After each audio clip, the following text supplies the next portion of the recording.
Welcome to Purdue Football Live. Spins away from it. He's got a man wide open for a touchdown. Presented by your Central Indiana Honda dealers, proud to be longtime fans and supporters of Purdue Athletics. Now live from walk-ons in the Purdue Memorial Union, boiler up, Purdue fans. This is Purdue Football Live. Here is your host, Tim Newton. The Purdue Boilermakers will take on the Oregon Ducks Friday night at 8 o'clock at Ross-Ade Stadium. The Boilermakers coming off a heartbreaking 50-49 loss to Illinois on Saturday, a game they trailed by 24 points in the third quarter and came within a 2-point conversion of pulling off the greatest comeback in school history. But hopefully some momentum has been built, and Purdue can take that on the field on Friday night against a very talented Oregon team. Right now, the Boilermakers are practicing because they're trying to get acclimated to the nighttime kickoff. So we won't have any players or coaches tonight, but we're going to do something a little different and peel back the onion somewhat and give you a peek of what goes on behind the scenes with Purdue football. First couple of segments, we'll be talking with Kyle Gergely. He is the Associate Director of Equipment, and he's going to talk about the new uniforms, not only for the 2024 season, but also the special uniforms that will be worn on Friday night for the Hammer Down Cancer game. A little bit later on in the program, we'll have Ellen Rice. She is the Assistant Director of Sports Nutrition, and she's going to talk about what happens to try to get these athletes fueled and ready for competition on game day. And also, she has her own cancer story to share with us. And we'll also have Pete Rowley, the Director of Football Operations. Pete will be with us a little bit later on to talk about what goes into getting a football team on the road, getting them housed, getting them fed, and getting all the details taken care of. We're on Purdue Athletics on Facebook tonight and X. If you want to let us know where you're watching, that'd be great. If you have a question for any of our three people, that would be great as well. We will have Kyle Gergely with us when we come back. You're listening to Purdue Football Live, presented by Purdue Federal Credit Union on the Purdue Global Sports Network from the... Nice. Brown wants a bunch, man, wide open! This should be... It is a touchdown, Purdue! Remember we talked about when they're in man coverage, one man has got to win. Even if it's off coverage, watch the double move at the top of the route. The shake move, the out, and then the up. Jerry Rice special. Vertical route. I'm telling you, it'll make you change your mind, but you've got to be disciplined and defend. Now they move Beatty out of it. Fake it to Valentine. Altmaier spins. Lost it. Loose. Purdue's got it. It's going to be a touchdown. Will Helt. Well, here you go again. He spins out. It does Altmaier first, but the pressure from the backside. Nyland Green, as I said, the back corner. You know, if you're looking at that pressure from the side, you know it's coming because he's lined up inside of the slot receiver. You saw his speed serve him well on that one and spared a touchdown. Field goal's no good here. Need a touchdown. To the end zone. Man's open. It's a score for Jerron Tibbs. Strand, number 20, and beats him on a corner route. You can see he comes across the formation, a little split flow, taking a page right out of Barry Luddy's playbook. Soft spot in the middle of this defense. You can run it on this. They do. Maccabee reaches and scores. They tried the standard issue. Onside kick it. They got it. They got it. Who's got the ball? Wow. Purdue's got it. Crowd here stunned. Brown looking for Maccabee. Touchdown, Purdue. The former Illini back, Reggie Love, into the game. Reverse. End around. Touchdown, Denylon Morissette.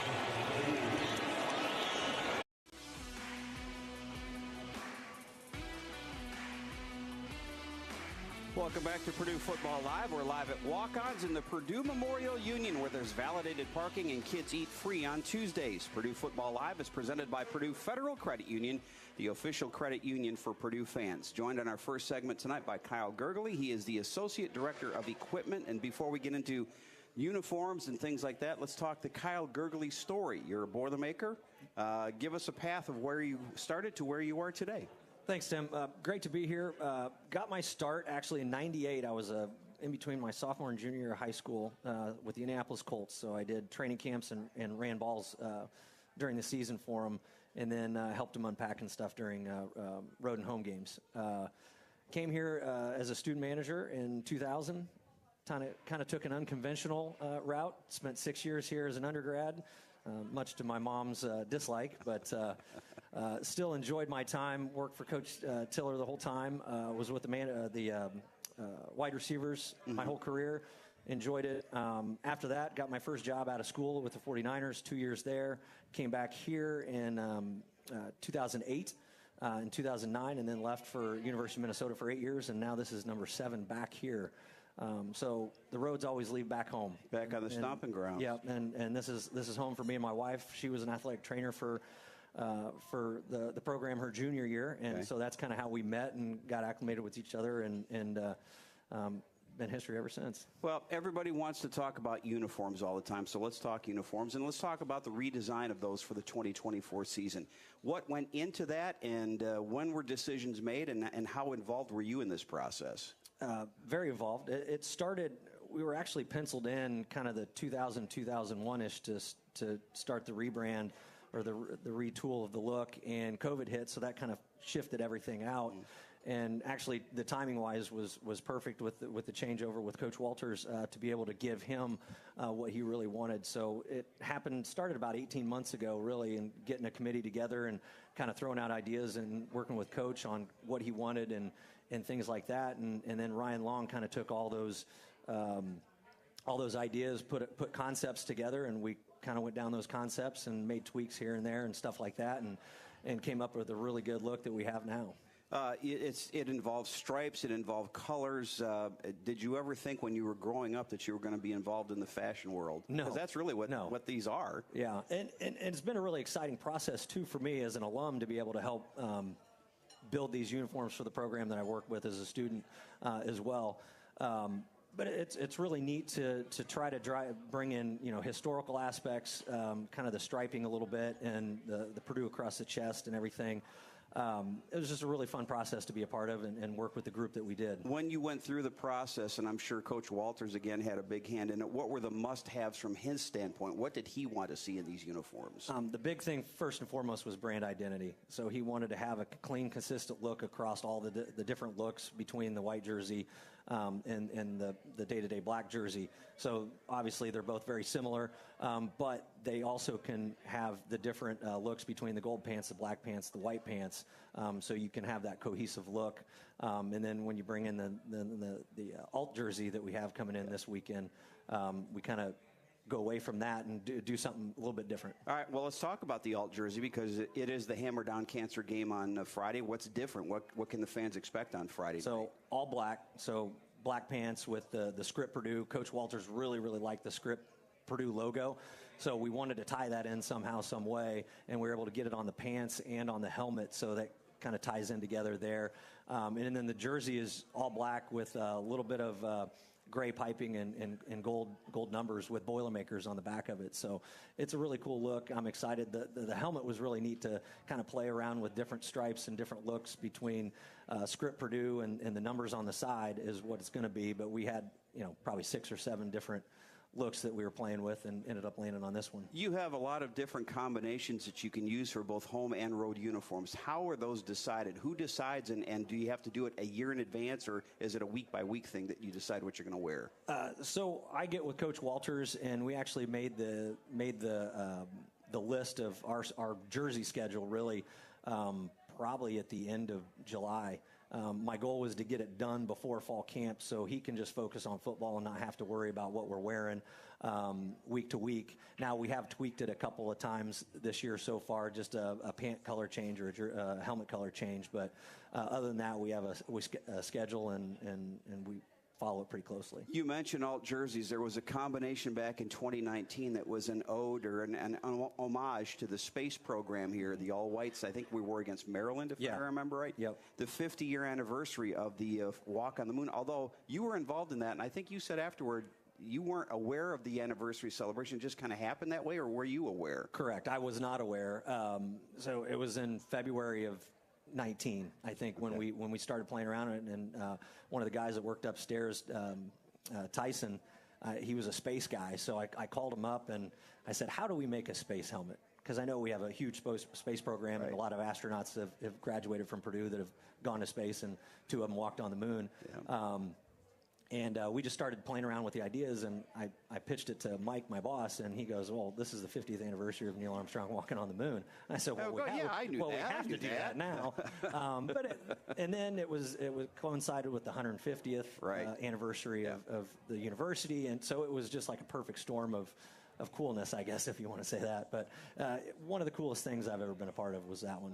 All right, the equipment staff is very busy both on game days and on practice days. We're going to talk to Kyle about that when we come back. It is Purdue Football Live, presented by Purdue Federal Credit Union on the Purdue Global Sports Network. From kind of a leap of faith for a lot of you guys to come here with, an unknown.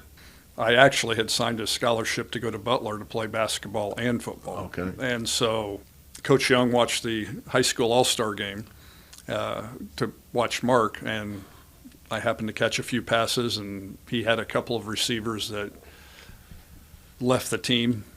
They may have been asked to leave the team, I'm not sure. But anyway, there were some openings, and I got offered a scholarship just a few weeks before two-a-days started. So, yeah, it was an opportunity that I had been dreaming of and working for in high school to get that chance. And so there was no hesitation on my behalf. And Mark was already there, so gosh, it would all work perfectly for me. No doubt. It's amazing how the world turns. It is. It's just being in the right place at the right time. For sure. Well, the game we're talking about today is your final game in Ross-Ade Stadium, senior day 1980. Boilermakers take down the Hoosiers 24-23. We'd already accepted a bowl game opportunity for most of them, so that took a little of the emotion off of it, I suppose. But it's still the bucket game, and still, I know Mark was heavily recruited by IU. My parents went to IU. My sister went to IU. I mean, we had so many friends that were there, and I was an IU fan, quite frankly. So, but the opportunity to play, that all changed. Yeah. I'm a Boilermaker now. And got those family bragging rights. A scholarship goes a long way to winning them over too. So, so they were big fans as well. Mark's parents and my parents going to the games together for all those years. They had a lot of fun, a lot of memories, and it was just great. Still is great. It was really a kind of a leap of faith for a lot of you guys to come here with. The 2024 Purdue football season is presented by Purdue Global. Earn a degree you'll be proud of with Purdue Global, Purdue's online university for working adults and the preferred online university degree provider of the Guild and Team USA Learning Network.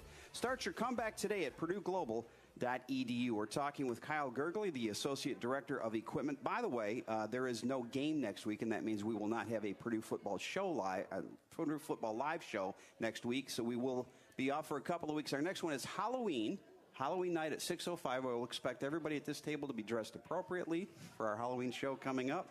And then the Boilermakers will play a home game against Northwestern to start the month of November. All right, let's talk about game day, preparation for game day. When you're on the road, when do you start packing things up, and what kind of operation? Walk me through a typical game week first on the road. Okay. We try to recreate each week as it's the same. So even if it's a home game or a road game, we pack very similarly. Sunday will be the start. So we'll basically put the previous game to bed on Sunday. So getting all the uniforms washed, all the coaches' apparel cleaned and put away, and just sorting through all that kind of stuff, and just making sure that we have a good base to get started on Monday, and all the prep for the next game really starts on Monday. So it's just getting jerseys sewn up, making sure we have game cleats collected for everybody, or if they wear them during practice, that we have a spreadsheet typed out, hey, we need to hit this guy up on Thursday when we collect all this stuff. So throughout the week, it's Jake, one of my assistants, will take the helmets. So he'll go in the back of the room and go through those, make sure all the decals look great, and the face masks and chin straps and all that stuff are up to par with what we need. Yeah. And then Jalen handles a lot of the coaches' side of things, so he'll get the coaches' apparel packed and shoes packed and stuff like that. And then we just go through week to week or day by day, and Mondays is helmets, Tuesdays is jerseys and loops, and Wednesdays will be the coach's apparel, stuff like that. So we just work down the line. We always want to be done and ready to go by Wednesdays. So if anything, a curveball or something gets thrown at us on Thursday, we have time to change and react to be able to get it on the truck. Thursday is when we pack. So at 7 o'clock, my army of student managers, I got 14 kids that come in and work for me, led by 5 seniors that have been with me for 4 years. So they're really, really good at cranking things out and making sure that we get everything the way that we want it. So for the first hour of that morning, 7 to 8, we'll pack the truck. We'll go out to practice. And then after practice, we'll finish up packing the truck. And then it's on its way around 2 o'clock most games. Used to be back in the old days when you had a lot of grass fields, you would see those old NFL films where the guys are caked in mud from top to bottom. You don't get a whole lot of that anymore. Is it easier to wash these jerseys and clean these jerseys now that you're going field turf most places? And what problems do they present? Well, yes and no on that answer. The uniforms are so tight nowadays that when you put it on the pads, it stretches out. So the fibers stretch out, so those grass stains get in there a little bit deeper. I see. So sometimes it makes it a little bit more difficult. There's times that we'll wash a jersey probably maybe 10 times after treating it and trying to get it as bright as we can, especially a white jersey. The black jerseys are nice, though. You can wash those. Absolutely. They're pretty I close wear to black being done. all the time, Kyle. Same here. There's so much food in this. You can't believe how much food is in this sweater. But yeah, it's washing wise, it takes till probably about Tuesday on some of those things for us to get cleaned out. Finally, Kyle, on game day, what are your responsibilities? I know somebody comes over, they got a busted chin strap, or they need a face mask change. Where are you, and what are you typically doing during a game? I get a lot of steps in. I like to pace. I've got a lot of nervous energy for it, but I'm watching the plays as much as I possibly can to see if a helmet pops off. So if a helmet pops off in the course of the play, I'm making a beeline down to where that guy's coming off the field because he's going to get sent off the field, making sure his chin strap's right, talk to him a little bit. We've had to swap out a couple pairs of shoulder pads this year. In game, we brought out a backup helmet in game once. We had to switch a face mask for one of the guys at Wisconsin. So we get busy from time to time. The games that we don't do anything is nice because you don't have a panic and go out and try to fix something real quick within a 2-minute window. Well, Kyle, we appreciate how the Boilermakers look, and let's hope that we're looking really good Friday night, scoring some touchdowns and pulling off a big upset. Thanks for being with us tonight. Thanks for having me. Appreciate All right, we're going to turn the page a little bit. We'll go nutrition with Ellen Rice when we come back.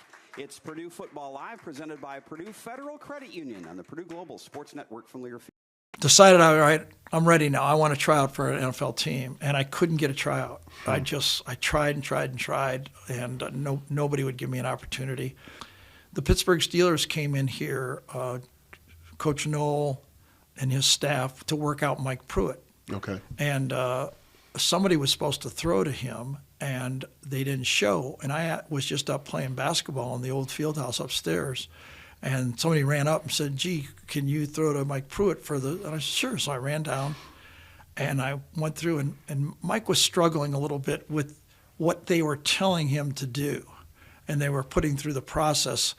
And I went to Coach Knoll. I says, do you mind if I just run the tryout? I said, I think I can tell Mike in Purdue terminology and he'll look better. And he goes ahead. So I ran the whole workout, told him what to do, called the plays, did everything.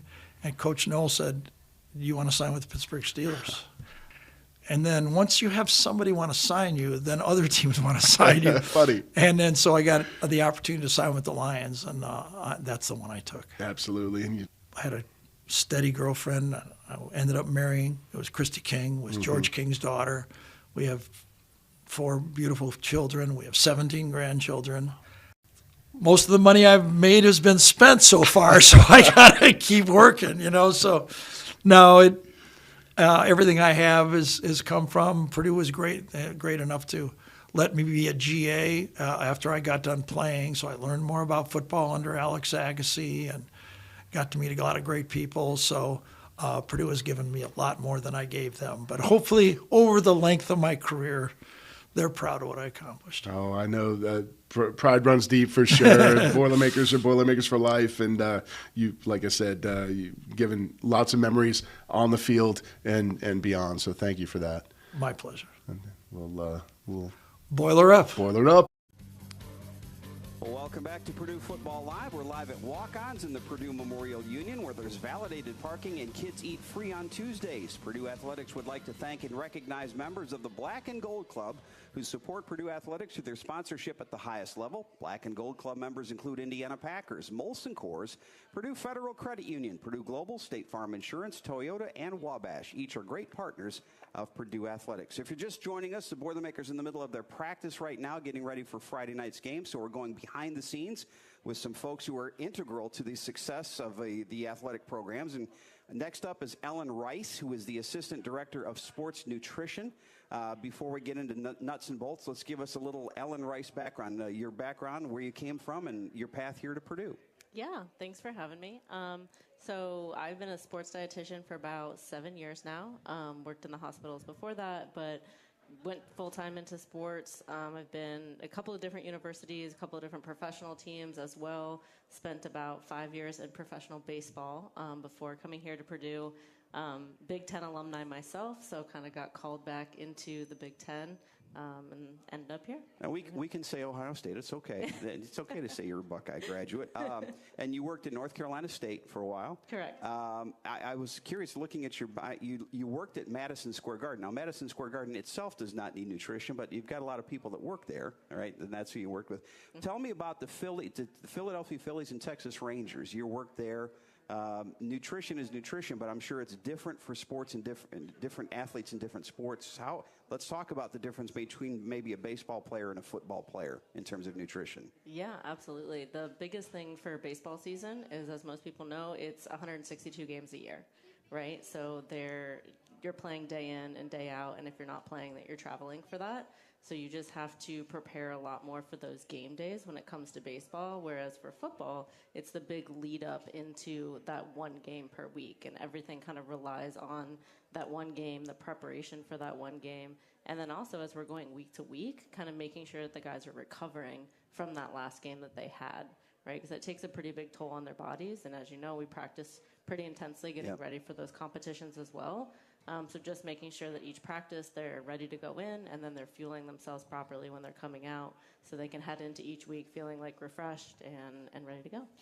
You can't be around all the players all the time because you have 100-plus players on football, and you can't be with them 24/7 to make sure they're putting the right thing in their mouth. So how much is education a part of what you do in telling them and making sure they understand what they need to do? Yeah, education is huge. And it's been great. I think guys are a lot more invested in it in the last couple of years. It's something that's integrated even into like high school programs and things like that. So they kind of have that awareness of nutrition being important for them. We have a great new addition at Purdue with our athlete dining hall as well. So it allows us not only to have those touch points for them like around their lifts and around practices and things like that, but we also get to see them at meals throughout the day as well too. So everything from like plate coaching, things like that, and just having even those like sideline sometimes conversations with them like, hey, are you hungry? Like, what did you have before practice? How are you hydrating? How are you fueling? Using a lot of social media strategies and things like that, just educating them in a bunch of different ways. And the answer on this may vary from player to player and size by size.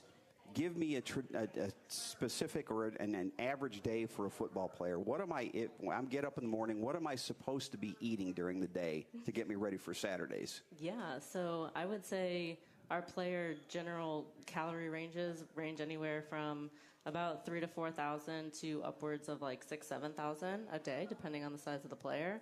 So if you're thinking about that kind of calories, right, you have to look at how you're dividing that out throughout the day. And on a traditional, where we're practicing in the evening today, during a traditional week, the guys will get up and they'll be in the facility as early as 5:30 in the morning. So not usually used to eating that early, but making sure they're getting good like snacks, protein shakes, things like that, so little calories throughout the day.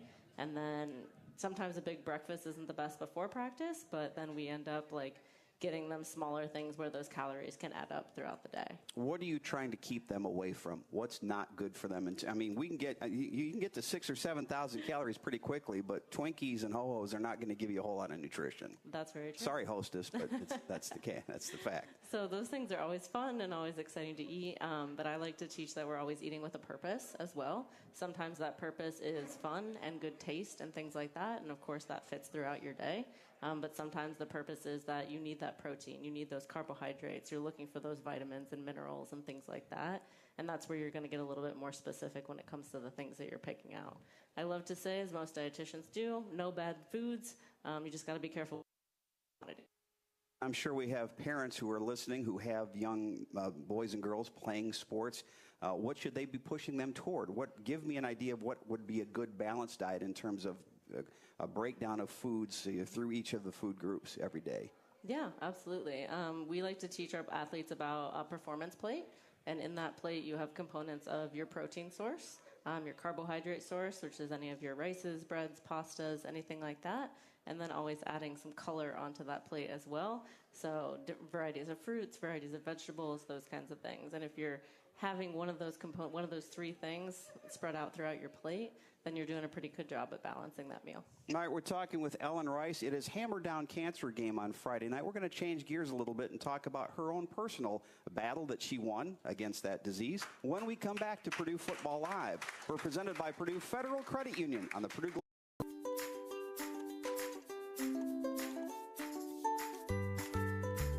Hi, I'm Ashlyn Boersma, and I'm here once again at the Purdue Team store on Northwestern Avenue with a look at this week's item of the game, the Hammer Down Cancer t-shirt. This black t-shirt features the Hammer Down Cancer slogan and the Volt yellow ribbon showing support for the Purdue Institute of Cancer Research and their fight to cure that disease that affects so many of us. You can get your Hammer Down Cancer t-shirt here at the Team store or at kiosks around Ross-Ade Stadium. Until next time, boiler up and hammer down cancer. Welcome inside Boilers Center. I'm your host, Craig Combs, and this continues to be your source for anything and everything that is Purdue Boilermaker athletics. Ahead, the soccer team battles for the Golden Boot in Bloomington, and the volleyball team played what is considered a match of the year candidate in Lincoln. The top 10 matchup saw the Huskers and the Boilermakers split the first two sets, both by 25-22 scores. Purdue took set 3, 25-23, and the home team stormed back to take the fourth set 25-22. Going 5 sets in front of more than 8,700 people is a daunting task, but the Boilers didn't back down. Purdue took the first 3 points, then took a 10-8 lead later in the set. Purdue fought off a match point at 14-13 with 2 straight and had a chance to put it away. However, the Huskers would take the final 3 points to earn the 5th set 17-15. Eva Hudson led all hitters with 26 kills, while Chloe Chicoine had 22. Purdue had a .311 attack percentage in the match, but it wasn't quite enough. A quick turnaround as the Boilers had less than 24 hours before taking on the Iowa Hawkeyes Saturday night in Iowa City. Eva Hudson had 18 kills, Raven Colvin added a dozen, and Kenna Woolard had 8 more as Purdue bounced back and won in 4 sets. Purdue stands at 13-4, 4-2 in the Big Ten Conference. And now after only 2 home games since September 1st, the Boilers have 4 straight matches in the 7-6-5. The first of those Thursday night, when the UCLA Bruins come to town. The Purdue soccer team had a challenging week after a rivalry matchup in Bloomington and welcoming a top 25 ranked opponent to Folk Field. Emily Edwards had 2 saves in the scoreless tie with the Hoosiers, including a key deflection in the closing minutes, earning the team's 6th clean sheet of the season. On Sunday, the Boilermakers welcomed 8th-ranked Ohio State to Folk Field. The Buckeyes got on the board with a pair of first-half goals, but Kiara Cinderella got one back in the 31st minute. Abigail Roy added a goal in the final minute of the first half, but the Buckeyes pulled away late, taking the win 4-2.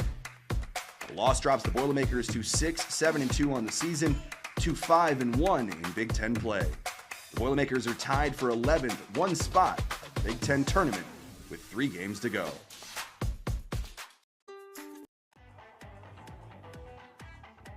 It's time for the Pro Boilers feature, where we look at how former Purdue student athletes are doing in their professional sports careers. Pro Boilers is presented by Indiana Kitchen Premium Pork Products. Get to know us at IndianaKitchen.com. Both our Pro Boilers and Indiana Kitchen are boiler made.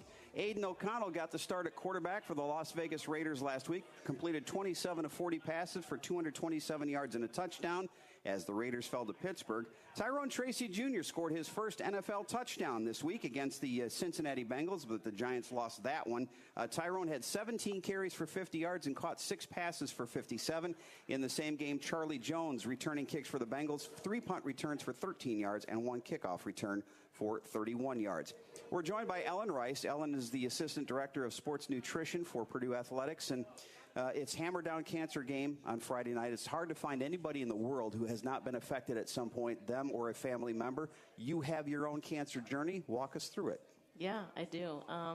So, was it 13 years ago, I was diagnosed with Hodgkin's lymphoma. I was 24 years old, just out of college. Found an enlarged lymph node in my neck. I was actually working at the James Cancer Hospital for Ohio State at the time. And yeah, it touches you in a way that it's hard to put words to. And I think it's been such an interesting journey for me. I've been very thankful that my journey, has allowed me to say that I'm a 13-year survivor, which is such a special thing. But it's really connected me. Thank you. Absolutely. But it's really connected me with a lot of people as well, survivors and like family members and things like that, where you can give kind of a unique view and unique situation on things and kind of talk to people about how cancer has affected them as well. And I think that's the biggest insight that I've gotten from it. I'm very blessed for my outcome and everything like that. But I think even more so is just my ability to connect with other people that need someone to talk to with what they're going through as well. And everybody has a journey in terms of recovery. I know my wife was diagnosed with breast cancer. My dad was diagnosed with stomach cancer. Both times when I was in the room, it's still, when you hear those words, it's like a bolt of lightning going through you. And then you kind of recover after a couple seconds. And that's like, okay, what do we do? How do we fight it? What do we do? What was your treatment like? Yeah, I did outpatient chemotherapy every other week. So I would go in, sit down at the cancer hospital there, and do all of my infusions all at once. That was the treatment for that disease, and ended up, again, working out really well for me. Didn't have to go through any radiation, thankfully, but it's like you said, you kind of get in that routine of what's going to happen. The first is kind of that action. What step do we take? What are we going to do? What can I do? And I will say probably the hardest part is what you can do is sit there and show up to those appointments day in and day out, week after week, months, years for some people, those kinds of things. And the length of time is probably the biggest battle sometimes that you end up going through, is just having to keep showing up to those treatments and things like that. Very thankful, again, for the people around me. And I will say, I think, outside of the person that's going through the treatment and having that diagnosis, is the family member and the support system that they have around it is such a huge piece, because I think they're asking themselves the same question, right? What can I do? How can I make this better?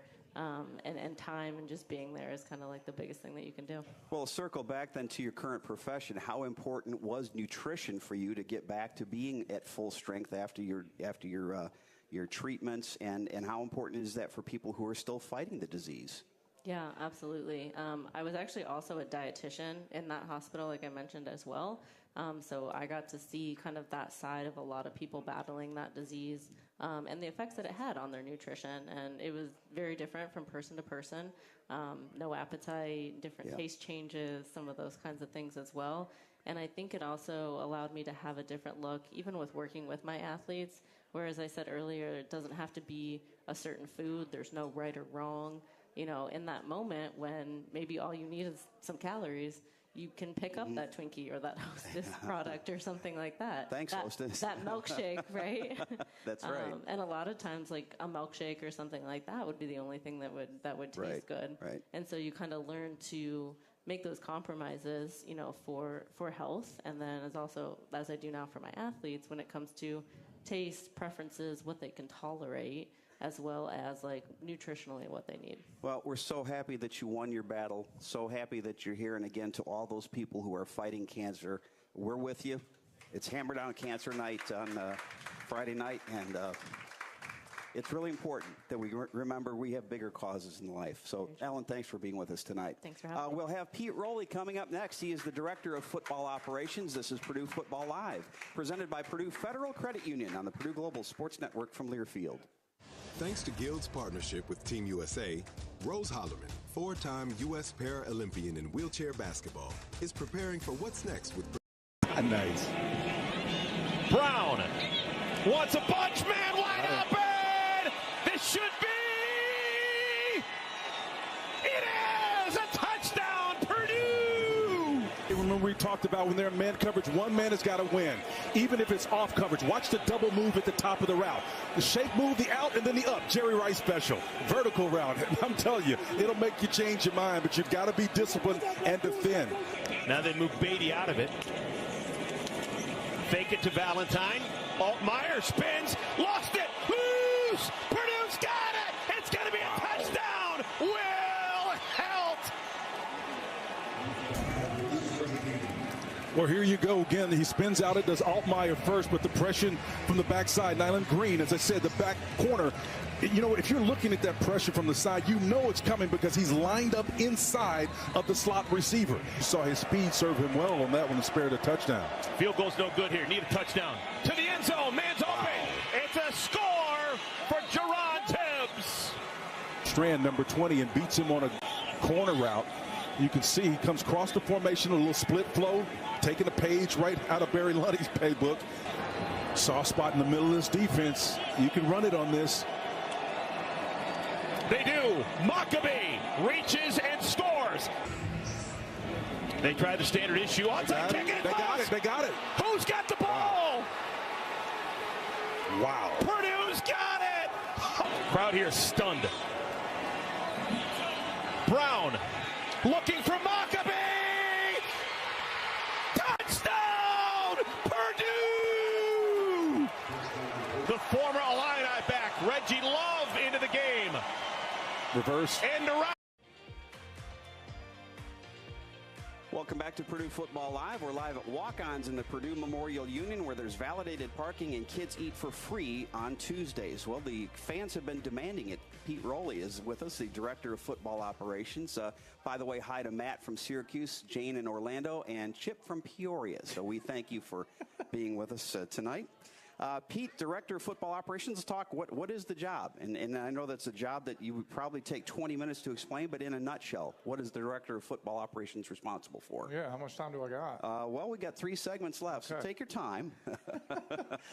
I think, in a nutshell, my job is to make sure our players and our coaches have everything they need to get their job done, is how I look at it. Okay. So, the simplest way of saying that, but there's all these different people that are involved, 2 of them tonight, Kyle with equipment, Ellen with nutrition, and then, there's all these other arms that are, have a part in our program. So, from coaches to compliance to administration to, our doctors are, all these different people are included. But, what I feel my job is to make sure everyone's on the same page, everyone knows what's going on, we're organized. So, when we get on the field, that our players are ready to go, our coaches have everything they need.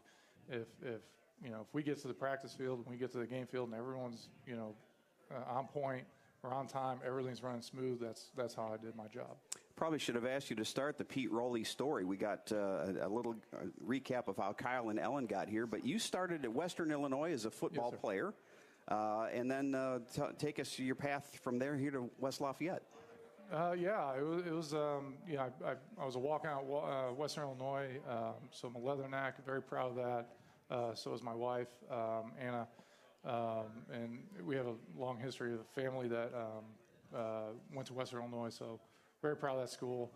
And then, went through school, and you get to the back half of your academics, and you got to figure out what you're going to do next. And honestly, my dad was always pushing me, like, he was like, you should get into athletics, get into football. And I was like, I don't know about that. And but once life starts coming at you, you're like, okay, and that's what the path I was going towards. So, I was fortunate enough, Don Patterson was our coach and allowed me to become a GA, got some coaching experience. And then I quickly realized that wasn't something I wanted to do necessarily, but I still had a passion for being around the sport. So, that was cool. So, next job was I actually I worked for free for Coach Jerry Kill at Northern Illinois, who's a great man and helped me out. But that was a cool experience. But I had a good year there.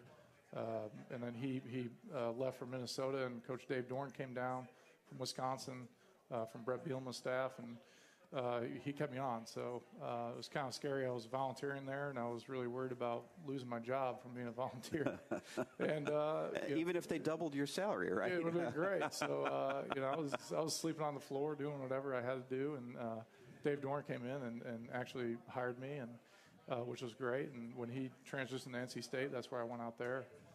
And then about 8-9 years later, Coach Bielema called me from Illinois and got me to Illinois, where I met Coach Walters. And after 2 short seasons, Coach Walters brought me over here. So, yeah, being around athletics, I tell people all the time, I'm undefeated as a broadcaster. Now, I haven't won a game yet, but it is an opportunity. And I knew early on I was never going to be good enough to play. But if you can stay around the game, you love sports, and it's a chance. Now, you're a little bit closer to it, and obviously, sometimes coaching staffs, they have to move, and it can be a hard profession, but it's also, if you love what you do, you never work a day in your life. That's what they tell us. 100%, and I think that's what's really really awesome. And you met 2 of them tonight, and of a huge staff we got, but you got Kyle Gurgley and you got Ellen Rice, and those are just 2 examples, but we got unbelievable people in our building that love what they do, and so do I. So.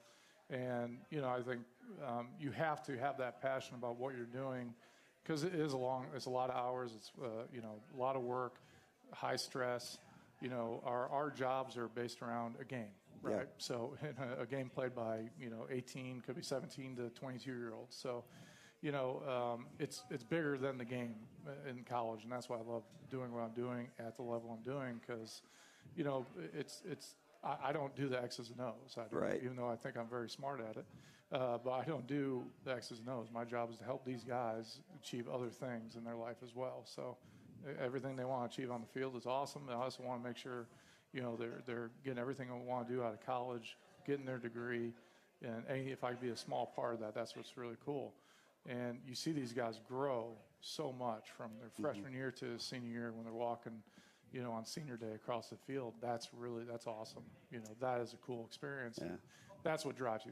That's what's, records are records, right? I can't control that. I do everything I can to make sure they have everything they need. But at that point, it's really important, you have to have a deeper meaning of what you're doing. So I really love being around these guys, this age group, what they're doing, and helping be a part of that, integral part of their life. All right, we'll get into some of the nuts and bolts with our Director of Football Operations, Pete Rowley, when we come back. This is Purdue Football Live, presented by Purdue Federal Credit Union on the Purdue Global Sports Network. From kind of a leap of faith for a lot of you guys to come here with, an unknown.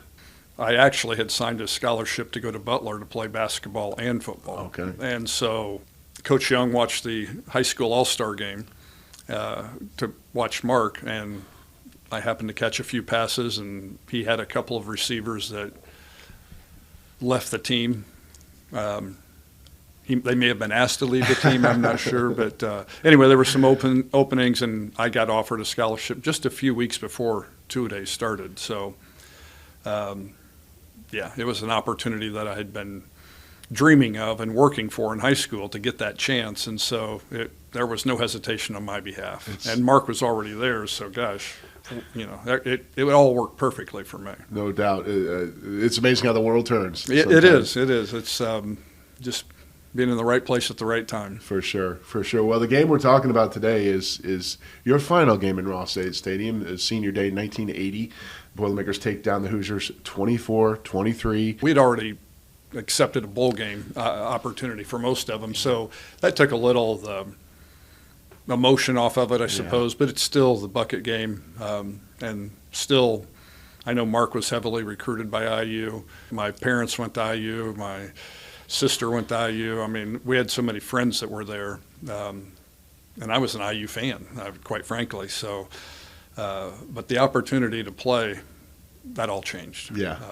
I'm a Boilermaker now. And got those family bragging rights. A scholarship goes a long way to winning them over too. So, so they were big fans as well. And, Mark's parents and my parents going to the games together for all those years. They had a lot of fun, a lot of memories, and it was just great. Still is great. It was really kind of a leap of faith for a lot of you guys to come here with, Purdue Football Live is presented by Purdue Federal Credit Union, the official credit union for Purdue fans. Joined by Pete Rowley, the Director of Football Operations. And Pete, let's walk through on the road. First of all, you've got to find a place for these guys to stay when you go on the road, which means you've got to find hotels, you've got to find meals for them, you've got to find transportation. When does that all start? So it's next season. We're waiting for the schedule to come out, but Right. we've already done all of our advanced travel or things like that, and looking at that, we've already done that in the off season last year. So Jonathan Harrison, who works with me in operations, has already started. He already spent time in the winter last year, already going around all the hotels and researching that, and we have everywhere we want to go, where we want to stay, have everything detailed out. So as soon as we hear what the schedule is, what comes out, we'll automatically start going to contract with hotels and getting those secured. So that starts well in advance. So as soon as we can already get all that legwork done, we do that until right when the schedule comes out, and there we go. And everything like that with our charter flights with United, who's an awesome partner with us and doing great. But as you know, they do an unbelievable job taking care of our team. But they take care of us, and as soon as our schedule comes out, which hopefully will be soon, maybe next month, we'll start working ahead and getting those all secured. We talked with Ellen about nutrition and food. I got to say, you're all well fed on these trips. I mean, usually they give you food when you get on the plane. There is a food bag waiting at your plane, and when we went to Oregon State, they gave you food during the flight. Yeah, it was awesome. George, our engineer, ate everything. He did? I couldn't do it. Yeah. Couldn't do it. We almost left him in Oregon. Didn't we? Yeah, we almost. He liked it out there. Yeah, he got to the airport, didn't have a ticket. Actually, back in Joe Tiller's first game in Toledo, we did leave our engineer, and I had to drive him to the airport. Oh wow! Yeah, the Boilermakers lost that one, and Joe was in a hurry to get out of the stadium. And I tell you, it was a wild ride. And this was back in the days before 9/11. I actually drove my van onto the tarmac, and I could see the pilot waving like, "Stop! No, I'm not going to drive in your plane." I think I would have had a harder time doing that these days. So, and I'm sure with operations, it's kind of like a long snapper. The only time you're ever going to talk about long snapper is if he makes a mistake. The only time everybody's going to notice who you are is if the plane's late or the food's bad. Yeah. Because no pressure. You just keep feeding them. That's right. People get really happy. Yeah. So that's why we just keep the snacks going on the plane. It's great. So always food, always drinks, and it's like Ellen said, it's important to give these guys options, give these guys food. So you got to be careful too, as all those food options keep hitting you in the, we're in the back of the plane, and you keep eating that, you're going to have some problems. So, but yeah, it's great. All right. We got one more segment coming up. It's Purdue Football Live, presented by Purdue Federal Credit Union on the Purdue Global Sports Network. Decided, all right, I'm ready now. I want to try out for an NFL team, and I couldn't get a tryout. I tried and tried, and nobody would give me an opportunity. The Pittsburgh Steelers came in here. Coach Knoll and his staff to work out Mike Pruitt. Okay. And somebody was supposed to throw to him, and they didn't show. And I was just up playing basketball in the old field house upstairs, and somebody ran up and said, "Gee, can you throw to Mike Pruitt for the?" And I said, "Sure." So I ran down, and I went through, and Mike was struggling a little bit with what they were telling him to do, and they were putting through the process, and I went to Coach Knoll. I says, "Do you mind if I just run the tryout?" I said, "I think I can tell Mike in Purdue terminology, and he'll look better." And he goes ahead. So I ran the whole workout, told him what to do, called the plays, did everything. And Coach Knoll said, "Do you want to sign with the Pittsburgh Steelers?" And then once you have somebody want to sign you, then other teams want to sign you. Funny. And then so I got the opportunity to sign with the Lions, and that's the one I took. Absolutely. And I had a steady girlfriend. I ended up marrying. It was Christy King. It was George King's daughter. We have 4 beautiful children. We have 17 grandchildren. Most of the money I've made has been spent so far, so I gotta keep working, So, no, everything I have is come from Purdue. Was great enough to let me be a GA after I got done playing. So I learned more about football under Alex Agassi and got to meet a lot of great people. So Purdue has given me a lot more than I gave them. But hopefully, over the length of my career, they're proud of what I accomplished. Oh, I know that pride runs deep for sure. Boilermakers are Boilermakers for life. And you, like I said, you've given lots of memories on the field and beyond. So thank you for that. My pleasure. And we'll The 2024 Purdue football season is presented by Purdue Global. Earn a degree you'll be proud of with Purdue Global, Purdue's online university for working adults and the preferred online university degree provider of the Guild and Team USA Learning Network. Start your comeback today at purdueglobal.edu. Talking with Pete Rowley, who's the director of football operations. Pete, I guess we should say at least a couple words about the game last week. What a difference first half to second half. What was it like down on the sidelines during that comeback? It was electric. I think, what we're really proud of is our guys just didn't stop fighting, and I think that's what, Coach was emphasizing all week, and they wanted it, and it was heartbreaking. Everyone that saw it, and we wanted that one bad, and, we went for it. We gave it everything we had. So, for those guys, it was, it was tough. It was really hard, but man, no moral victories, but for us, we sat there and we saw a team that really gave it everything, really showed what they had, the adversity we've had this year, and they came out and fought, and that was so cool. I mean, it was it's one of those, one of those losses you don't want to remember, but it was, for me, it was really powerful, and I think these guys have, last couple nights they've come out and it's been unbelievable practice. And, it's at night. It's different from what we normally do. It's cold out there, so I appreciate you bringing me to the radio show tonight. And, anything for the team. Yeah. And, these guys are really showing that their commitment to it and their fight. So we're really pumped and we're really excited for this opportunity this week. Just a few seconds left. Tell me your responsibilities game day. Where are you and what are you doing? It's fantastic.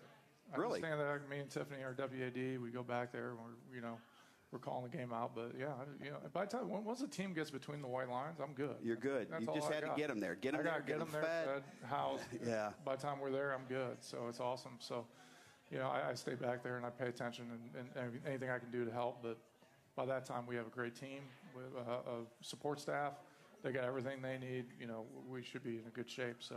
I really just stand back there and watch, and anything I can do to help, that's about what I do. Well, Pete, I appreciate the communication you and your team has and the way you take care of us on the road, and let's hope we can get a great finish here to October and November and finish this thing off right. Heck yeah. All right. I want to thank Pete Rowley tonight, Kyle Gurgley, and Ellen Rice for joining us. Again, the Boilermakers are playing at night this week. That's why they're practicing tonight. The Boilermakers and the second-ranked Oregon Ducks will kick it off Friday night at 8 o'clock at Ross-Ade Stadium. Our pregame show will get underway at 7 o'clock. Again, because there's a bye week next week, we do not have a Purdue Football Live show then. Our next show will be Halloween night. That'll be at 6:05 right here at Walk-Ons in the Purdue Memorial Union. Thanks to our engineer, George Bose, our producer, Hunter Stunkel, and video with McCarty Cummings. For everybody here at Purdue Football Live, this is Tim Newton. We'll see you Friday night at Ross-Ade Stadium. Good night, everybody.